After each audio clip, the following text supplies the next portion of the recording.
Hello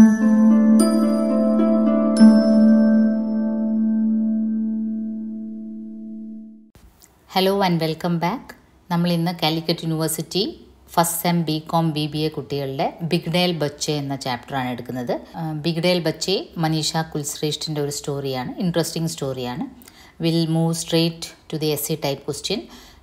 ഇതിൻ്റെ chapters already ചാനലിൽ uploaded ഉണ്ട്. ആദ്യം ആസ്വദിച്ച് കഥ വായിക്കുക, പിന്നെ വീഡിയോ കാണുക. Then you come to this question answer session. So essay type question 10 marks question. ബിഗ്ഡേൽ ബച്ചെ കഹാനിക്ക് സമീക്ഷ കീജിയെ. സമീക്ഷയാണ് ചെയ്യേണ്ടത്, ജസ്റ്റ് സമ്മറി എഴുതുകയല്ല. സമീക്ഷയും സമ്മറിയും തമ്മിൽ സ്ലൈറ്റ് ഡിഫറൻസ് ഉണ്ട്. സമീക്ഷ എന്ന് പറയുമ്പോൾ സമ്യക് റൂപ് സെ ഈക്ഷ കർണ, ദേഖന, സമ്യക് റൂപ് സെ ടോട്ടലി അതിനെ ഒന്ന് അനലൈസ് ചെയ്യുക ചാപ്റ്ററിനെ. സമകാलीन लेखिका मनीषा कुलश्रेष्ठी की कहानी बिगड़ैल बच्चे समाज में चली आ रही धारणाओं को एक अलग दृष्टिकोण से देखने की प्रेरणा देती है. ഈ സ്റ്റോറി നമ്മുടെ സമൂഹത്തിൽ നടക്കുന്ന നമുക്ക് പൊതുവായ ചില ധാരണകളുണ്ട്, തെറ്റിദ്ധാരണകൾ. അത് ഒരു പുതിയ ആംഗിളിൽ, പുതിയ ദൃഷ്ടികോണിൽ കാണാൻ നമ്മളെ പ്രേരിപ്പിക്കുന്ന ഒരു സ്റ്റോറിയാണ്. കഹാനി ദില്ലി സെ ജയ്പൂർ തക് കെ ബീച്ച് കി റെയിൽ യാത്ര കി ഹെ. Delhi to Jaipur pink city ട്രെയിനിൽ നടന്ന ഒരു ട്രെയിൻ യാത്രയിൽ നടന്നൊരു സംഭവമാണ്. ट्रेन में स्वाभाविक तौर पर तरह तरह के लोग सवार होते हैं. तरह तरह के लोग और तरह तरह के तौर तरीके. നാച്ചുറലി ട്രെയിൻ ആവുമ്പോൾ പല ടൈപ്പ് ആൾക്കാർ യാത്ര ചെയ്യും. ഓരോ ആൾക്കാരുടെയും ഓരോ രീതിയിലെ സ്വഭാവങ്ങളും പ്രത്യേകതകളും. भारतीय समाज की आम सी धारणा यही है कि हमारे जैसा कुछ हो तो ठीक है, नहीं तो सब अस्वीकार्य. നമ്മുടെ പൊതുവായിട്ടുള്ളൊരു ധാരണ നമ്മുടെ സമൂഹത്തിൽ, നമ്മളെപ്പോലെ ഉള്ളവരാണെങ്കിൽ, നമ്മുടെ ജാതി, നമ്മുടെ മതം, നമ്മുടെ ഭാഷ സംസാരിക്കുന്നവർ അങ്ങനെയാണെങ്കിൽ ഓക്കെ, അവർ നല്ലവരാണ്. അതല്ല എങ്കിൽ സബ് अस्वीकार्य. हमारा धर्म श्रेष्ठ, बच्चों को पालने का हमारा तरीका श्रेष्ठ, ജിന്ദഗി को देखने का हमारा नज़रिया सही. ജീവിതത്തിനെ നമ്മൾ എങ്ങനെ കാണുന്നു അതാണ് കറക്റ്റ്. പിന്നെ നമ്മുടെ മതമാണ് ശ്രേഷ്ഠം. കുട്ടികളെ നമ്മൾ വളർത്തുന്ന രീതി, കുട്ടികളെ നമ്മളെങ്ങനെ വളർത്തുന്നു അതാണ് ഉചിതമായ രീതി. ജിന്ദഗി കോ ദേഖ്നെ കാ ഹമാരാ നസറിയ, ലൈഫിനെ നമ്മൾ എങ്ങനെയാണോ കാണുന്നത് അതാണ് കറക്റ്റ്. ഇതാണ് നമ്മുടെ പൊതു ധാരണ. ഇൻ സഭി ധാരണാओं को बदल देती है മനീഷ കുൽശ്രേഷ്ഠ് ജി की കഹാനി ബിഗ്ഡേൽ ബച്ചെ. നമ്മുടെ ഈ ധാരണകളെ മാറ്റിമറിക്കുന്നതാണ് നമ്മുടെ ഈ സമകാലീന എഴുത്തുകാരിയായ മനീഷ കുൽശ്രേഷ്ഠിൻ്റെ ഈ സ്റ്റോറി ബിഗ്ഡേൽ ബച്ചെ. സമകാലീൻ ലേഖിക എന്ന് പറയുന്നത് ഈ കണ്ടംപററി റൈറ്ററാണ്, ഇപ്പോഴും എഴുതിക്കൊണ്ടിരിക്കുന്ന റൈറ്ററാണ്. ലേഖിക अपनी बेटी निशी के पास जयपुर जाने के लिए दिल्ली से पिंक सिटी ट्रेन में सवार होती है. उनके बगल में ही एक डॉक्टर और उनकी पत्नी भी आ बैठते हैं और साथ ही मॉडर्न से दिखने वाले 3 युवा भी, एक लड़की और 2 लड़के. അപ്പോൾ പിങ്ക് സിറ്റി ട്രെയിനിൽ ഡൽഹിയിൽ നിന്ന് കയറിയതാണ് ലേഖിക. അടുത്ത് തന്നെ ഒരു ഡോക്ടറും വൈഫും വന്നിരുന്ന്, പിന്നെ 3 യുവ എന്ന് പറയുമ്പോൾ ഒരു പെൺകുട്ടിയും 2 ആൺകുട്ടികളും. इन 3 युवाओं की वेशभूषा तौर तरीके देखकर लेखिका और डॉक्टर को लगता है कि वे एकदम बिगड़ैल किस्म के बच्चे हैं. ഈ 3 ചെറുപ്പക്കാരുടെ ഡ്രസ്സിങ്ങും അവരുടെ രീതിയും സാധനങ്ങളൊക്കെ വലിച്ചു വാരി എറിയുന്ന അവരുടെ വസ്ത്രധാരണയും എല്ലാം കണ്ടിട്ട് ഇവർ 3 പേരും ബിഗ്ഡേൽ കിസ്മ കെ ബച്ചെ ഹെ. ബിഗ്ഡേൽ എന്ന് പറയുമ്പം തലതിരിഞ്ഞ്, വളർത്തുദോഷം വന്ന കുട്ടികൾ, തലതിരിഞ്ഞ കുട്ടികൾ. अपने सामान को यहाँ वहाँ लापरवाही से पसारना, उनकी बातचीत का तरीका, कपड़ों आदि से लेखिका को लगता है कि वे गोवा से आए क्रिश्चियन हैं. അവരുടെ ഡ്രസ്സിങ്ങും അവരുടെ സംസാര രീതി, സാധനങ്ങളൊക്കെ അങ്ങും ഇങ്ങും ലാപ്പർവാഹി, അലക്ഷ്യമായി ഇടുക, ഒന്നിനും ഒരു ഓർഡർലി അല്ല, ഒരു ഡിസിപ്ലിൻ ഇല്ല അവരുടെ ആ ഒരു എക്സ്പ്രഷനിലും ഡ്രസ്സിങ്ങിലും. പിന്നെ വസ്ത്രധാരണവും ഭാഷയും എല്ലാം കണ്ടപ്പം അവർ ക്രിസ്ത്യൻസ് ആണെന്നും ഗോവയിൽ നിന്ന് വന്ന ക്രിസ്ത്യൻസ് ആണെന്നും മനസ്സിലായി. हिंदू धर्म की लेखिका और डॉक्टर एवं उनकी पत्नी इस नतीजे में पहुंचते हैं कि वैसे भी क्रिश्चियन होते ही ऐसे हैं. അപ്പോൾ ലേഖിക ഹിന്ദു മതത്തിൽപ്പെട്ടതാണ്, ഇവരൊരു ധാരണ ഉണ്ടാക്കും, അല്ലെങ്കിലും ക്രിസ്ത്യൻസ് എല്ലാം ഇങ്ങനെ തന്നെയാണ്. ഡോക്ടറിൻ്റെ വൈഫും എല്ലാം കരുതുന്നത് ഈ ക്രിസ്ത്യൻസിന് അല്ലെങ്കിലും ഇച്ചിരി അടുക്കോ ഒതുക്കവും കുറവാണ്, ഓപ്പൺനെസ് കൂടുതലാണ്. ഉൻകെ ജീനെ കാ തരീക ഹി ठीक नहीं है, कुछ ज़्यादा ही खुलापन है. बच्चों को यूं ही घूमने के लिए छोड़ना, वो भी एक जवान लड़की को 2 लड़कों के साथ. ഇവരുടെ അച്ഛനും അമ്മയും വേണം പറയാൻ. എന്നുവെച്ചാൽ ഒരു ചെറുപ്പക്കാരി പെൺകുട്ടിയെ 2 ആൺകുട്ടികളുടെ കൂടെ ഇങ്ങനെ അങ്ങ് യാത്ര ചെയ്യാൻ അനുവദിച്ചിരിക്കുന്നു. അപ്പോൾ ഉൻകെ ജീനെ കാ തരീക്ക ഹി ഠീക്ക് നഹീ ഹൈ. ക്രിസ്ത്യൻസിൻ്റെ ജീവിത രീതി തന്നെ ഒരുപാട് ഫ്രീഡം കുട്ടികൾക്ക് കൊടുക്കുന്നു. ഉनको लगता है कि इन बच्चों के माँ बाप भी उतने ही दोषी हैं. लेखिका स्वयं अपने बच्चों के बारे में सोचती है कि उसने कितने कड़े अनुशासन में उन्हें पाला.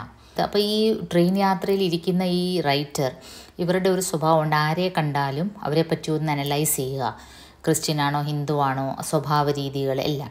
ഈ ചെറുപ്പക്കാർ 3 പേരും ഈ ബാക്കിയുള്ളവരെ പറ്റി ഒന്നും തന്നെ ചിന്തിക്കുന്നില്ല. അവരവരുടെ ലോകത്താണ്. പക്ഷേ റൈറ്റർ ആരെ കണ്ടാലും അവർക്ക് മനസ്സിലൊരു ക്യൂരിയോസിറ്റിയാണ് മറ്റുള്ളവരെ പറ്റി ഒന്ന് അനലൈസ് ചെയ്യുക. അവരപ്പോൾ സ്വന്തം അവരുടെ മക്കളെക്കുറിച്ച് ആലോചിക്കും. ഞാൻ എൻ്റെ മക്കളെ എത്ര നല്ല ഡീസൻ്റായിട്ട്, വളരെ ഡിസിപ്ലിൻഡായിട്ട്, വളരെ സ്ട്രിക്റ്റായിട്ടാണ് വളർത്തിയത്. അതെന്ത് നന്നായി. അല്ലെങ്കിൽ ഇതുപോലത്തെ തലതിരിച്ച കുട്ടികളായി മാറിയേനെ എൻ്റെ മക്കൾ. कहानी में ट्विस्ट तब आती है जब अलवार स्टेशन में मिल्क केक खरीद कर वापस आते समय लेखिका प्लेटफॉर्म पर गिर जाती है और बुरी तरह घायल हो जाती है. അപ്പോൾ ഈ യുവാക്കളെ, ഈ ചെറുപ്പക്കാരെ ഇവർ ബാക്കി 3 പേരും പല രീതിയിൽ കുറ്റം പറഞ്ഞെങ്കിലും ഈ കഥയിലൊരു ട്വിസ്റ്റ് വരുന്നത് അൽവാർ സ്റ്റേഷനായപ്പോൾ നമ്മുടെ ലേഖിക മിൽക്ക് കേക്ക് വാങ്ങിക്കാൻ ഇറങ്ങുകയും തിരിച്ച് ട്രെയിൻ കയറാൻ നേരത്ത് ട്രെയിൻ അങ്ങ് മൂവ് ആവുകയും അവർ പ്ലാറ്റ്ഫോമിൽ വീണ് വൂണ്ടഡ് ആവുകയും ചെയ്തു. और उस समय डॉक्टर मुंह मोड़ लेता है, लेकिन वे तीनों युवा अपनी यात्रा स्थगित कर लेखिका की मदद करते हैं. അപ്പോൾ കൂടെ ഉണ്ടായിരുന്ന ഡോക്ടർ ആയിരുന്നിട്ട് കൂടി ഹെൽപ്പ് ചെയ്യാൻ വന്നില്ല. അദ്ദേഹത്തിൻ്റെ യാത്ര തുടർന്നു. പക്ഷേ ഈ 3 ചെറുപ്പക്കാർ ഈ ലേഡിയുടെ സാധനവും അവരുടെ സാധനവും എല്ലാം എടുത്ത് താഴെ ഇറങ്ങി ഇവർക്ക് സുഖമാകുന്നത് വരെ അക്കമ്പനി ചെയ്ത്. തബ് ലേഖിക को इस बात का एहसास होता है कि किसी के बारे में बिना सोचे समझे राय नहीं बनानी चाहिए. അപ്പോൾ ആ റൈറ്ററിൻ്റെ ആ ഒരു ആറ്റിറ്റ്യൂഡ് മാറി. നമ്മൾ ഒരാളെ കാണുമ്പം അല്ലെങ്കിൽ ഡ്രസ്സിങ് കണ്ടിട്ട് അല്ലെങ്കിൽ ഒരു പ്രത്യേക മതവിഭാഗത്തിൽ പെട്ടതാണെന്നോ ഓർത്തിട്ട് അവരെ പറ്റി ഒരു പ്രിജുഡിസ്ഡായിട്ടൊരു ധാരണ ഉണ്ടാക്കാൻ പാടില്ല, ഒരു മുൻധാരണ ഉണ്ടാക്കാൻ പാടില്ല. चाहे वो युवा पीढ़ी के बारे में हो, चाहे दूसरे धर्म के लोगों के बारे में हो. യുവാക്കളെല്ലാം ഇങ്ങനെ തന്നെയാണ്. അവരുടെ ഹെയർ സ്റ്റൈലും അവരുടെ ഫാഷനും ഒരു ഫ്രീക്കായിട്ട് നടക്കുന്ന ലുക്ക് കണ്ടിട്ട് അവരെ ഒരു വിലയിരുത്തുന്നത് ശരിയല്ല. उसे इस सत्य का भी एहसास होता है कि अपनी बेटी निशी को सख्त अनुशासन में पाल कर उसने उसका भविष्य ही बिगाड़ दिया. അപ്പോഴാണ് അവർ ആലോചിക്കുന്നത് അവരുടെ മകളെ വളരെ സ്ട്രിക്റ്റായിട്ട് വളർത്തി വിവാഹം കഴിച്ചു കൊടുത്തതോടെ എല്ലാ ഉത്തരവാദിത്വം തീർന്ന് അങ്ങനെ ധരിച്ചിരുന്നത് ആക്ച്വലി എത്ര വലിയ വിഡ്ഢിത്തരമായിരുന്നു. इस प्रकार मनीषा कुलश्रेष्ठ जी की कहानी बिगड़ैल बच्चे हमारी कई गलत धारणाओं को बदल देती है. മക്കളെ വളർത്തുന്ന രീതി ഒരുപാട് സ്ട്രിക്റ്റായിട്ട് വളർത്തിയിട്ട് ഒരു കാര്യവുമില്ല. അവർ ലൈഫിൽ സ്മാർട്ടല്ലാതാകും. ഇപ്പം നിഷിയെ സംബന്ധിച്ച് അങ്ങനെയാണ് പറയുന്നത്. എക്കോണമിക് ഇൻഡിപെൻഡൻസ് ഇല്ല. 5 പൈസയ്ക്ക് വേണ്ടി ഭർത്താവിനെ ഡിപ്പെൻഡ് ചെയ്യണം. എങ്ങോട്ടും ഒറ്റയ്ക്ക് യാത്ര ചെയ്യാനുള്ള ഒരു സ്മാർട്ട്നെസ് ഇല്ല. അപ്പോൾ ആ കുട്ടിയെ വിളിക്കാനാണ് ഈ അമ്മ പോകുന്നത്, ഈ റൈറ്റർ പോകുന്നത്.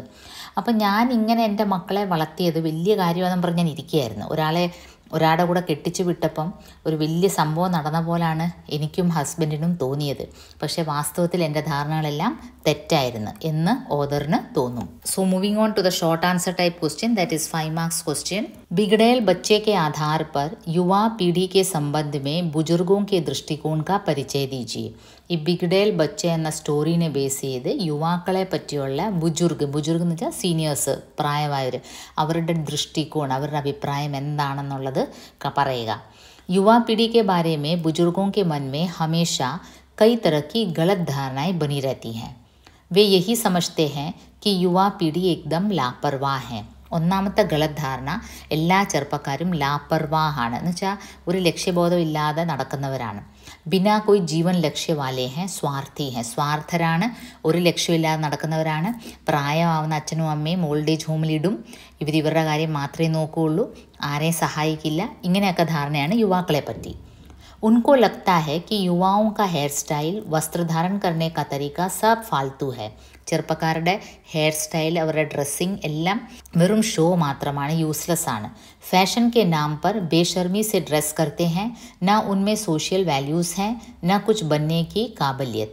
ഫാഷൻ്റെ പേരിൽ കുറേ കോപ്രായങ്ങൾ കാണിക്കുന്ന ചെറുപ്പക്കാർ, അവർക്ക് സോഷ്യൽ വാല്യൂസ് ഇല്ല, അവരൊന്നും ചെയ്യാനുള്ള കാബില്യത്തില്ല. കാബില്യത്ത് എന്ന് വെച്ചാൽ കഴിവ്.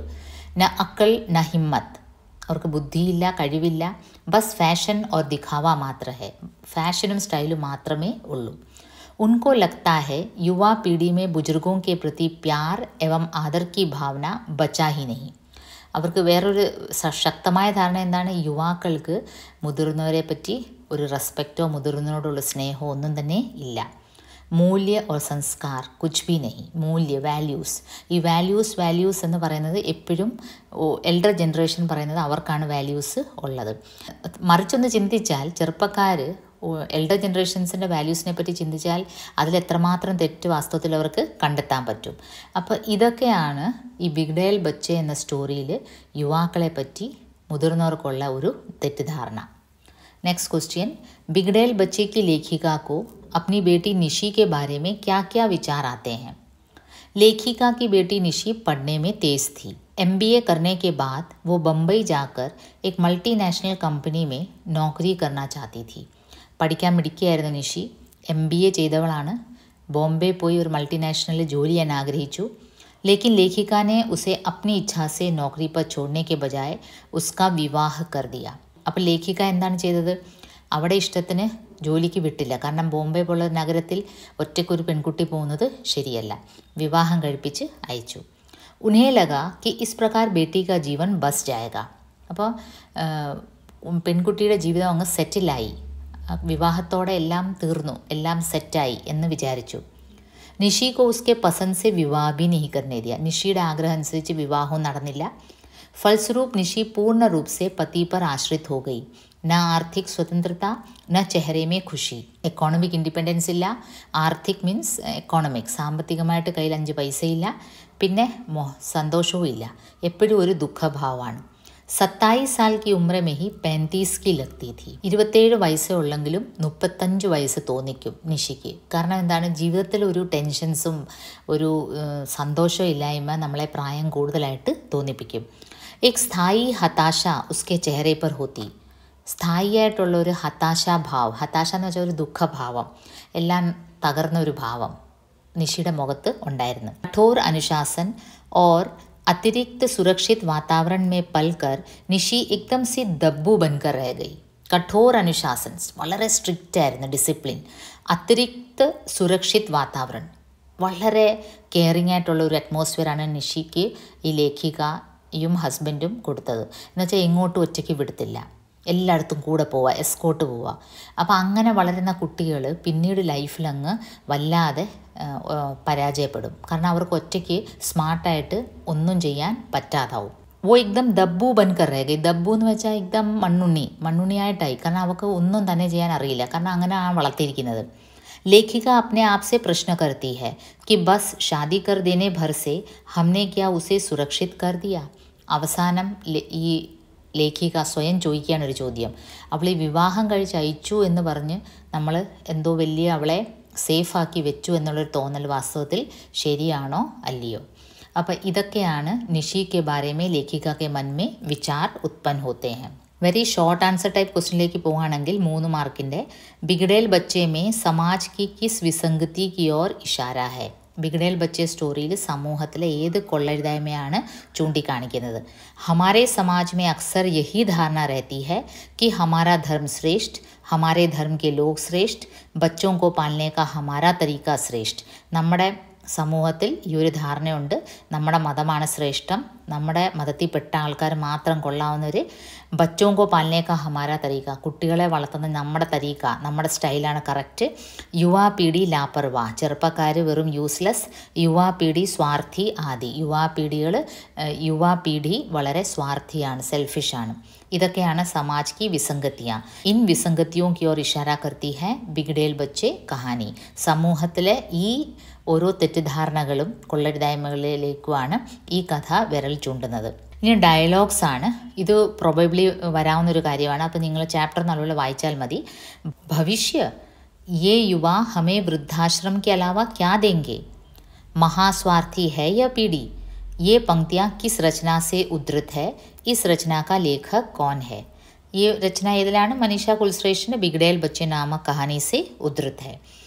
हाँ जी, पर यह पीढ़ी तो इनमें समझदारी नाम मात्र को भी नहीं है. देखो इन्हें, बस फालतू जोश, कुछ कर दिखाने, कुछ बनने बनाने की न काबिलियत है, न अकल, न हिम्मत. ये पंक्तियाँ किस रचना से उद्धृत है, किसका कथन है? ഇതാരാണ് പറയുന്നത്? ആ കൂടെ ഇരുന്ന ഡോക്ടറാണ് പറയുന്നത്. ഏതാണ് കഥ? बिगड़ैल बच्चे. देखने में तो मिडिल क्लास लग रहे हैं, पर फैशन और रहन सहन देखो, ये क्रिश्चियन तो होते ही ऐसे हैं. ये पंक्तियाँ किस रचना से उद्धृत है, कथन किसका है? അപ്പോൾ ഇത് ബിഗ്ഡേൽ ബച്ചെ കഥയിൽ നിന്നാണ്. ഡോക്ടർ की पत्नी का कथन है. പിന്നെ ഒരു പ്രോബബിൾ ക്വസ്റ്റ്യൻ, റെയിൽ യാത്ര के उन 3 युवाओं का नाम क्या था? അത് നിങ്ങൾ അറിഞ്ഞിരിക്കേണ്ടതാണ്. ആ ട്രെയിൻ യാത്രയിൽ ആ 3 ചെറുപ്പക്കാരുടെ പേര്, പെണ്ണിൻ്റെ പേര് ലീസ എന്നായിരുന്നു. അവിടെ ഫിയാൻസി, അവളെ വിവാഹം കഴിക്കാൻ പോകുന്ന പയ്യനായിരുന്നു ആ മുതിർന്ന പയ്യൻ റോസർ. പിന്നെ കൊച്ചു പയ്യൻ അവിടെ ബ്രദറായിരുന്നു കീത്ത്. रेलवे डॉक्टर का नाम क्या था जिन्होंने बिगड़ैल बच्चे कहानी की लेखिका की सेवा की और उनके लिए बिरयानी पैक कर ले आए? അത് ഡോക്ടർ റഷീദായിരുന്നു. സോ ഇതൊക്കെയായിരുന്നു മോസ്റ്റ് പ്രോബബ്ലി ചോദിക്കാൻ പറ്റിയ ക്വസ്റ്റ്യൻസ്. ചാപ്റ്റർ നല്ലപോലെ വായിച്ചിട്ട് പോവുക, കാരണം ഇതിലെ ഡയലോഗ്സ് ആര് എപ്പോൾ പറഞ്ഞു എന്നൊക്കെ ഉള്ളത് വന്നാൽ ചാപ്റ്റർ റീഡ് ചെയ്യുന്നവർക്ക് കൃത്യമായിട്ട് അറിയാൻ പറ്റും. Okay, best of luck.